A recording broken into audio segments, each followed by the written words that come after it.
Hi everyone, welcome back to the channel. My name is Obsidian. I'm your local shadow work cryptid, and this is Black Dragon Alchemy.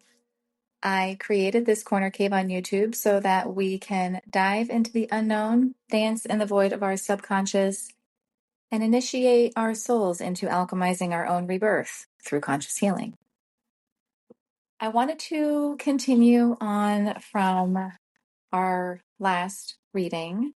That was more of the conscious energy of a message that someone's guides was trying to get through to them. If you have no idea what I'm talking about, then I would suggest referencing back to my last video that I updated. We started touching on an energy of very heavy energy, actually, of somebody's guides coming through, mainly their ancestors, heavy ancestral energy here.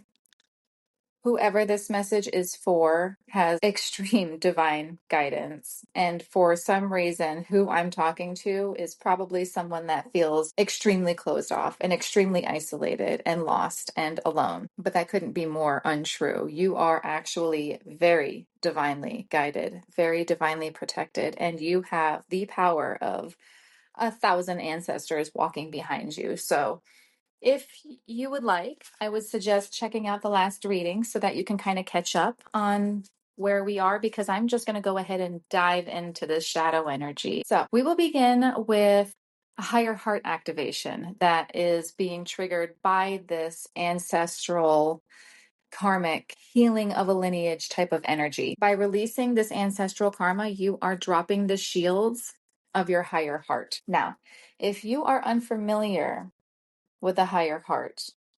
The higher heart is around where your heart chakra is, but it's the more ascended form of the heart chakra. It's found in the center of your chest in the region of the heart. But if you're clairvoyant, it's seen as a pink color, not a green. And the reason that it's pink is because it's actually the opposite, the complementary of green, which is red, but with white light of spirit, it's pink. So with this higher heart chakra activation through this stargate of your heart, we have a potential to connect with divine love. This is a love that exists in all things unconditionally, and it helps you experience the heaven within. This is something that is being ushered in by your ancestors. I'm getting very heavily here that somebody's ancestors, many of our ancestors, had to make choices that they probably knew in their heart of hearts wasn't the best choice. And down the line, somebody was going to have to pay for it eventually. You were the one that was chosen to heal this karmic wound, so to speak. Whatever this is, I'm not entirely sure. This could be very diverse. This could be any number of things, but whatever it is, it made you feel resistant to something. There is like a defense wound. It's like a wounded warrior type of energy is actually what I'm getting. It's like you pretend that everything is okay. You put off that everything is okay when it's not okay. And you know what? It's okay for you to not be okay. It's all right for you to not have it together. We're not supposed to have it all together. And this space that you're transitioning to is something that you can recognize that love is not an external essence, but it's a light you hold within you. And it's been there through every lifetime, in every frame of existence. And when this chakra becomes active, it's like a sign that your search for love has ended and the excavation of your heart has finally begun. This is nothing to do with outside romantic love. This is not a external relationship or a partnership. This is finding yourself and falling in love with yourself, giving love to the parts of you that haven't experienced it because of the closed off guardedness wounding that has been instilled there, or it has grown to be there as like a protective barrier of sorts. As I was saying in the last reading, we did have a message about boundaries coming through and that it is okay for you to establish healthy boundaries. I don't know if somebody has perhaps a family that likes to overstep boundaries, or if you're in an environment where people overstep your boundaries. You could be one of those, because a lot of us are, of the people pleaser energy, right? And you could never want to really rock the boat too much. You like calmness, you like non-confrontation. But you know what? How much of that are you going to put up with before you're sacrificing your own comfort? And that turns into resentment. And that turns into just, it gets ugly after that. So there was a message in the last reading that I did go into a little bit further about establishing healthy boundaries. And this was something that your ancestors were also trying to relay. So, because you have experienced these degrees of fear, separation, heartache, betrayal, deception, these instances may have encouraged you to close off your heart, to shield yourself from hurt. And for a long time, you may have been trying to open yourself back up. And there may have been a concern about being too vulnerable, right? There could be a pride, something with pride there. You're afraid to seem weak. You're afraid to seem like there is some way that you can get hurt. This particular energy is showing you that you are starting to realize, if you haven't realized, that love isn't something that you have to work for or search for, but this is something that you are divinely inheritant of. This is what your ancestors are trying to get through to you, is you don't have to search externally for unconditional love. Unconditional love is your divine inheritance. And I think you're understanding that this energy isn't something that comes through external things like relationships. This is just your natural state of being. And that the more you close yourself off, the more you close yourself off from your true self. The more you resist, the more it persists, right? Energy flows where attention goes. Always remember that. I had a teacher tell me that once, probably 10, 12 years ago, and I've never forgotten it. Energy flows where attention goes. The more you drop your shields, the more you drop these protective barriers around yourself, the more that love is revealed. The more that you express that love that's revealed, the more it's reflected back to you in your external world. I have, oddly enough, two cards here. One that says closed off and guarded, and the other right behind it said receive and open.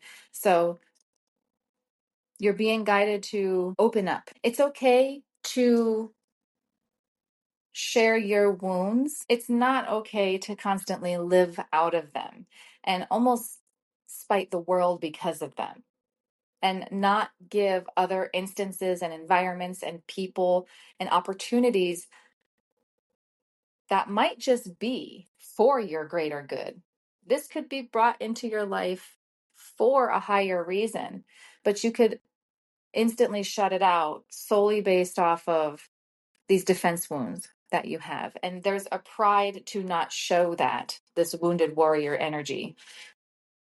Now, it could have all been for, in the name of protecting yourself. And for a time, it may have worked, but now you are being urged, if you would like to integrate, if you would like to move off of this timeline of betrayal and, resistance and hurt and grief. And I touched a lot on grief in the last one as well, with the whole boundaries, how grief can reflect in your life and how it's okay to simplify your life because of grief. If life's just too complex, then simplify it. If a problem isn't really that involved or complex, simplify what actually the problem is within that, and take away all of the external things and really look at the pearl of wisdom that is within all of that, that is disguised as betrayal. It could have been triggered by betrayal, but if you look at this from a higher perspective and you're open to it, there is a gift inside of it. Now, just to touch back onto the ancestral healing lineage, there's we have the ancestral realm card, okay? And there is a portal on this card that goes from inside of a building, an ancient looking building, perhaps a temple, to outside where there's a stone circle. I'm not sure if somebody resonates with perhaps ancient European or Celtic. That could be for somebody. But in every incarnation, whether or not you believe this to be a blessing, you have been blessed to be a part of a lineage that will help you live a life that is for your highest evolution and learning experience, whether or not you see your family as a blessing or not. Okay, I have to stress that because not everybody does. There is wisdom in tolerance, okay? I'll say that. That's all I'll say. For hundreds, perhaps even thousands of years, those who have walked the earth before us prayed for, asked for, begged for a better life, okay? We, despite what we might see ourselves as a society as being, we are the answer to those prayers. Even though they may no longer be on the physical plane, our ancestors are living through our choices that we make, our experiences that we live every day.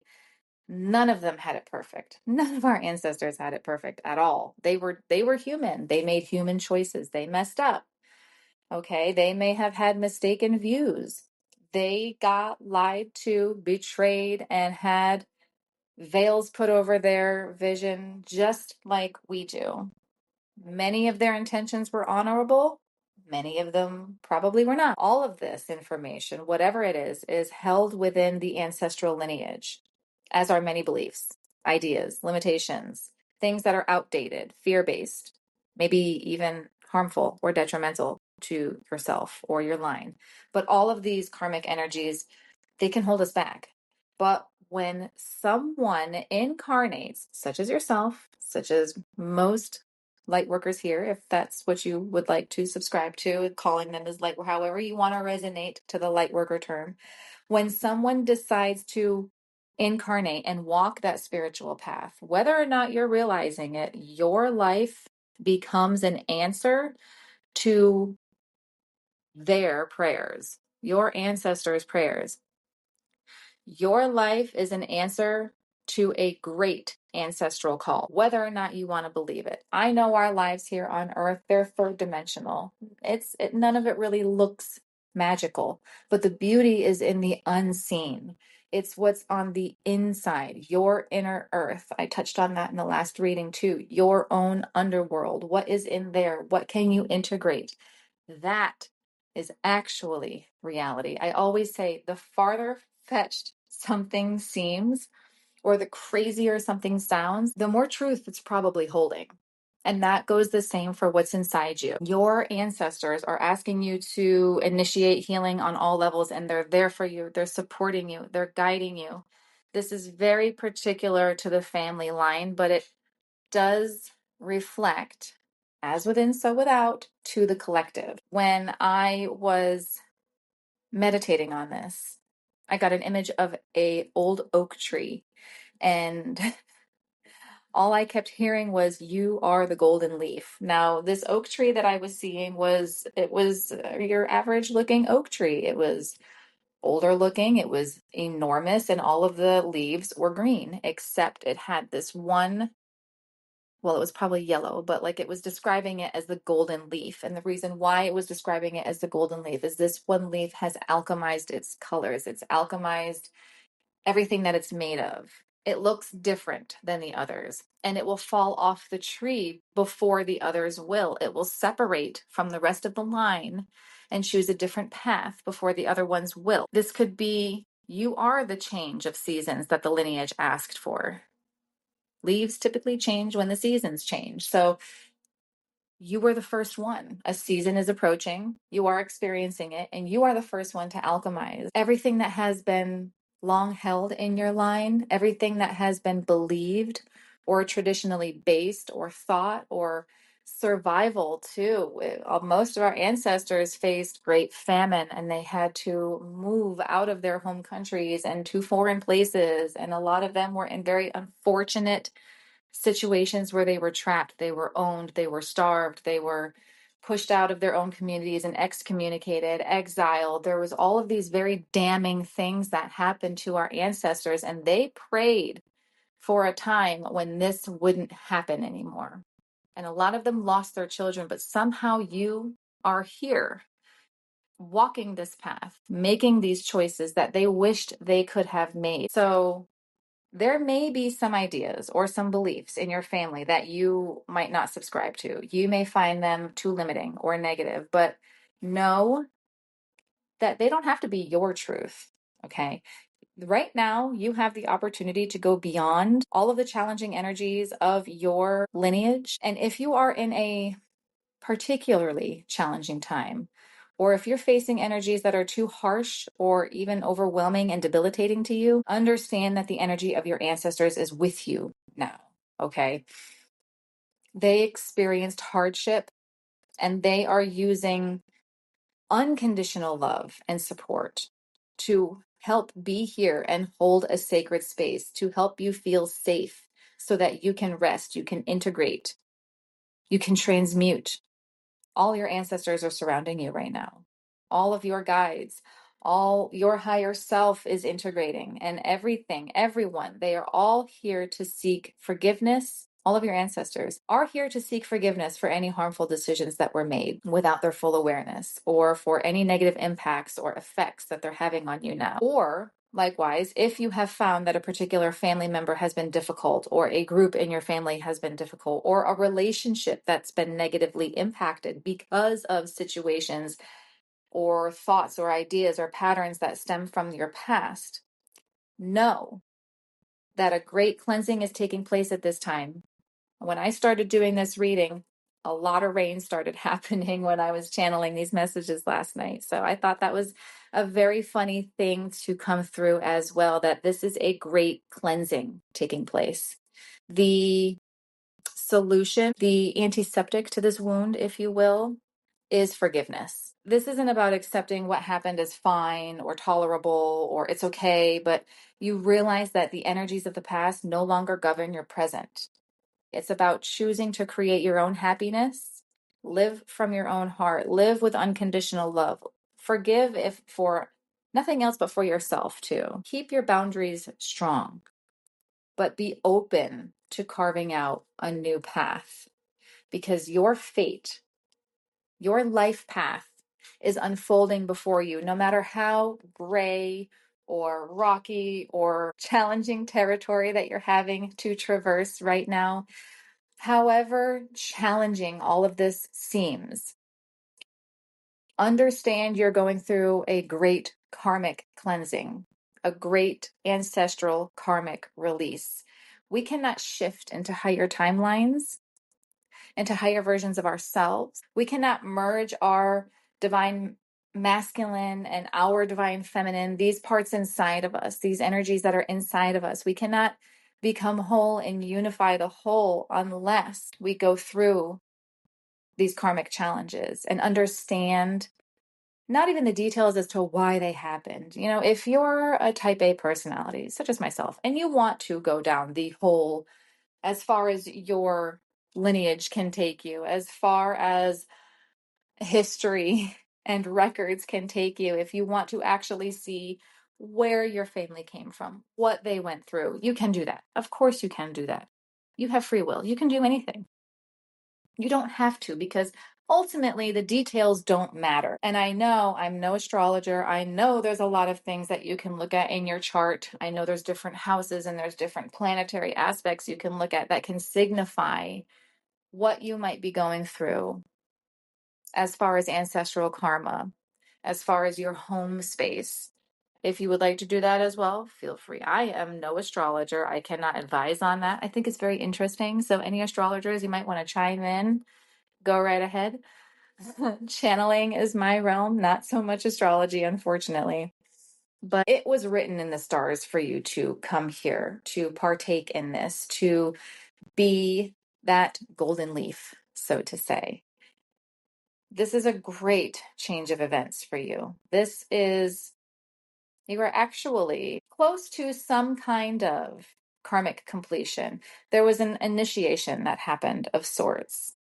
And again, this is something I touched on in my last reading if you want to go brush up on that. But you are getting a whole different view, a whole different perspective on this journey, this quest that you have been on, that you have been assigned to, that you ultimately agreed to before incarnating on this life. And this was not an easy decision. And it's not easy to keep maintaining this path either. But you were chosen because you have what it takes. No matter what your wounding might tell you, no matter what things might look like right now, begin to open up to the possibility, begin to open up to the generosity and the assistance and the gifts that are waiting for you. As soon as you can reconcile all of this, but do understand that it is okay to draw the line with family or friends or environments or work. It's okay to draw that line because what change is coming, you're going to have to surrender to it. You cannot resist because, again, what you resist persists.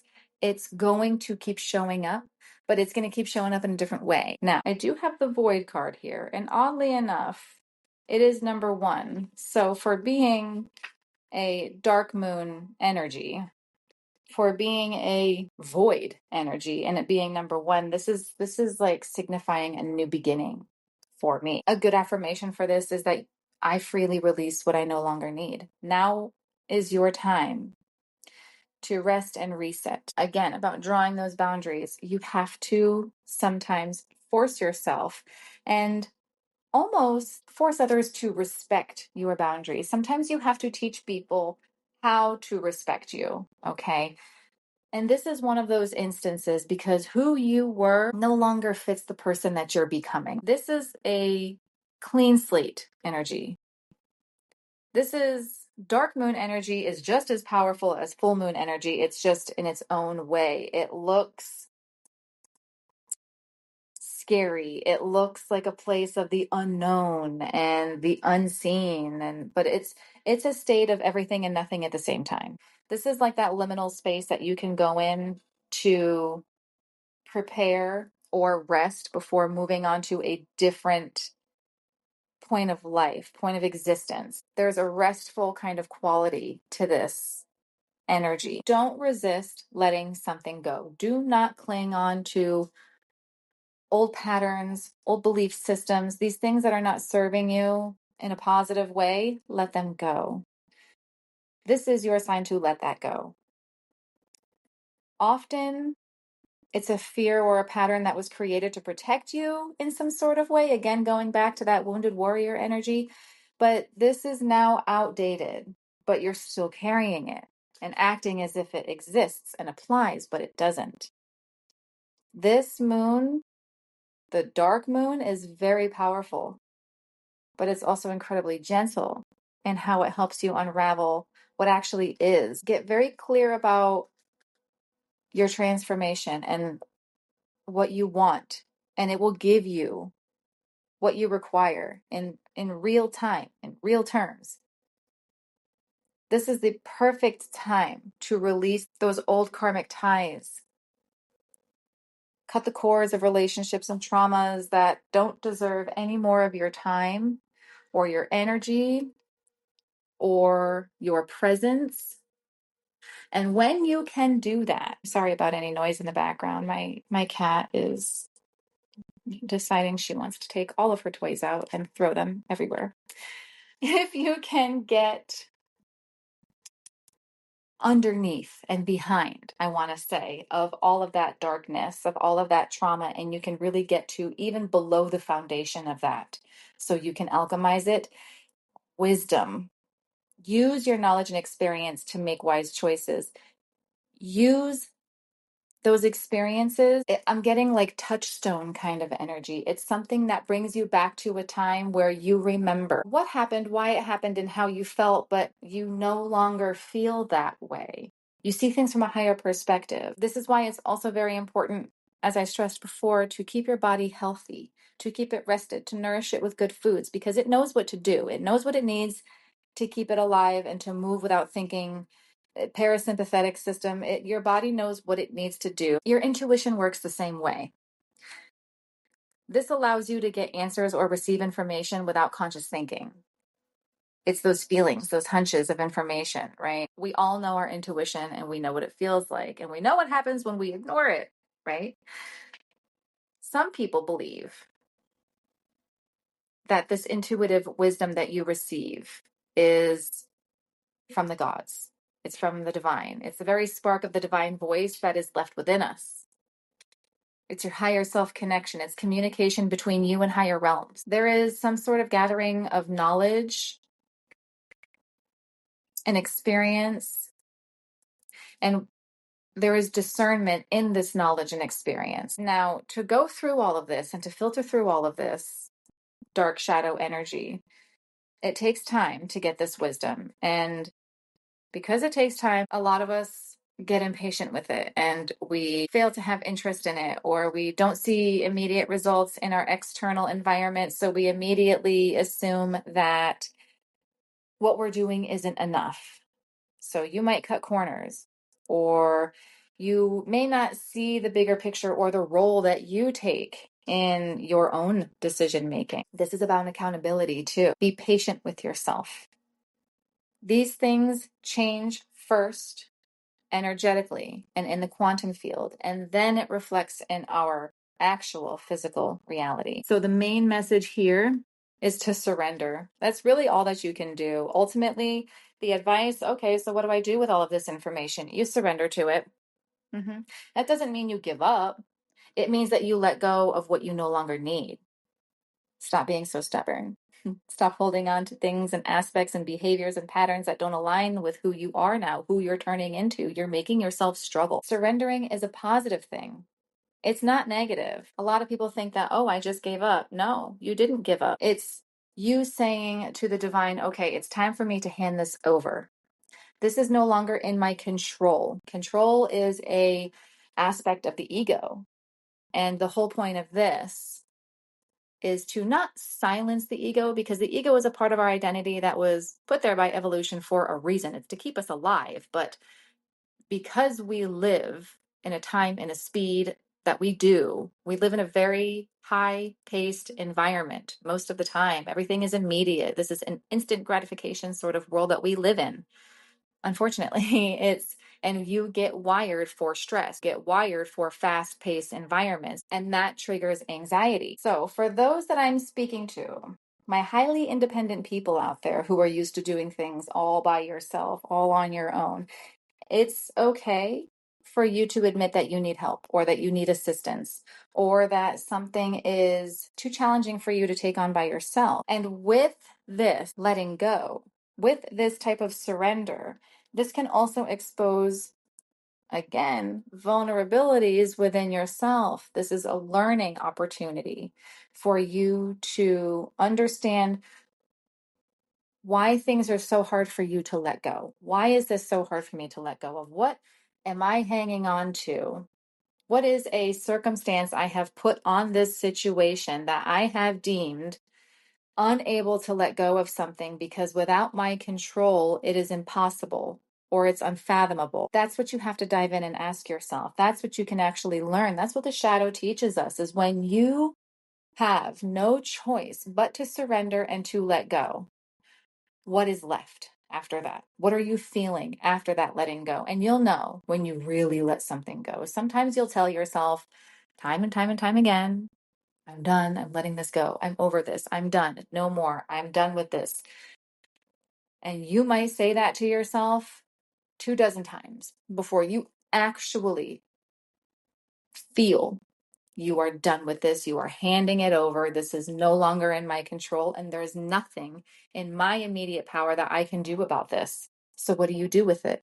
You let it go. If there's nothing that you can immediately change about a situation or an instance, if there is not a thing you can do about it in that moment to remedy the situation, then let it go, because you're only hurting yourself by hanging on to it. Surrendering requires showing your belly a little bit, okay? And for a lot of people, they don't want to do that because vulnerability is unacceptable. It leaves too much room for catastrophe for some people. But there's also something beneath that that is this kind of goes with the accountability. You admit that you may have got something wrong. You may admit that you made a mistake. When you let go of control, these are things that you might meet within yourself.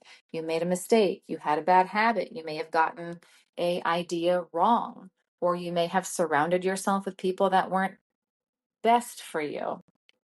And that can make you feel raw, like exposed nerve kind of realization. And for the people that like to maintain control and you have certain visions of outcomes for things,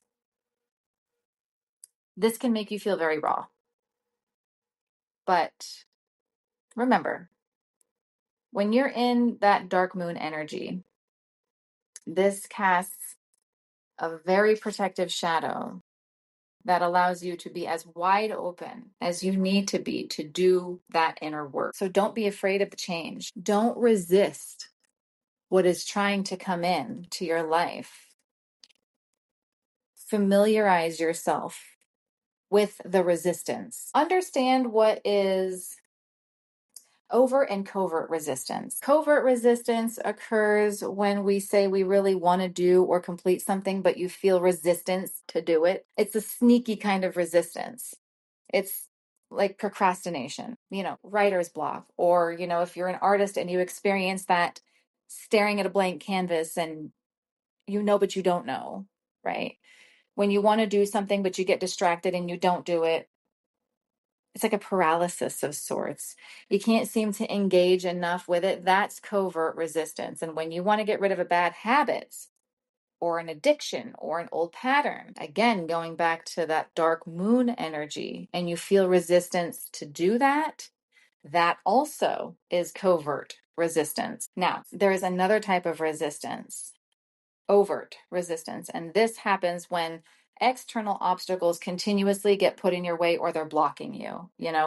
You try to get a particular job, but no matter what you do, it doesn't happen. This is something that's out of your control, right? Some might see that as, well, it just wasn't meant to be. That's different than the covert, which you're basically procrastinating on yourself. That is something that you can control. This isn't something that you fight. This is something you flow through. It's very important to not resist the information that is coming through, to not resist the guidance that you're receiving. Now, why do we resist things that we want? Well, sometimes we don't know we really want those things.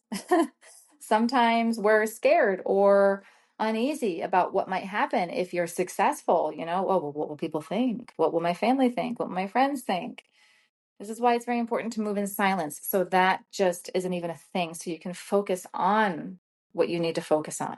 Failure is a thing for a lot of people, but the key is to be willful. It's to stay courageous and repeat to yourself that you are worth it and you want this, and you pull yourself up and you stay connected and you hold the vision and you trust the process and you follow that higher heart. You follow the things that your ancestors are trying to push in front of you. You follow that divine love. Break the chain, break the pattern. It's okay. Do so in silence. Don't let anybody know. Nobody needs to know these things about you. Share this with yourself. Share this with your guides. And when you do that enough, you'll understand it's enough. This is actually something that's deeply intimate and personal to you. Nobody else can have this experience or understand it like you can. This is for you. Don't close yourself off to possibilities. Remain open, and you've got this. This is a very tough path to walk. You can feel very isolated and very alone. But on the other side of that, this, for some people can give them that sort of inflated ego, I'm special sort of energy. And it's very important to, again, practice discernment, ground yourself, be honest with yourself. And you're going to go through these cycles over and over and over again. Just so you know, this isn't for most people a one-time deal. This is something where the first time is usually the roughest. It's usually the most shakiest ground that you're walking on because you're just walking it for the first time.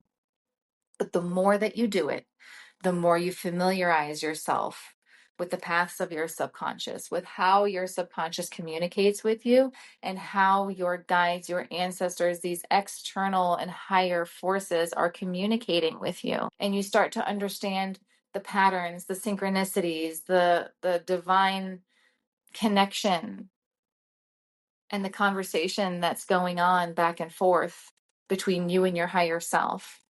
And you start to understand that while you're doing this integration and while you're embodying this new energy, one day you'll wake up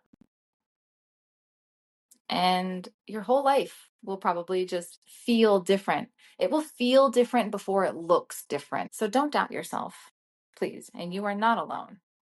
If you would like to share what you're going through, I would love to hear from you. I would love to get everybody's perspective. I want to know what's going on in everybody's experience. If this is something that you feel inspired to share, please do let me know in the comments. I would love to hear from you. I do believe I'm going to end the reading there. I think the message has finally gotten across. I thank you for sticking with me again for a bit of a longer reading. I will try to make these shorter in the future. This was just a really big message that had to come through, and I didn't mean for it to be this long and detailed and involved, but somebody apparently really needed to hear this. So thank you for sticking with me through this. I am deeply grateful for your time, for your attention, for your interaction. Also, if you would like to subscribe, hit that button. We do like to talk about the shadow, the taboo, all of the subconscious here on this channel. I hope you have a wonderful rest of your day, and I will catch you here on the next reading.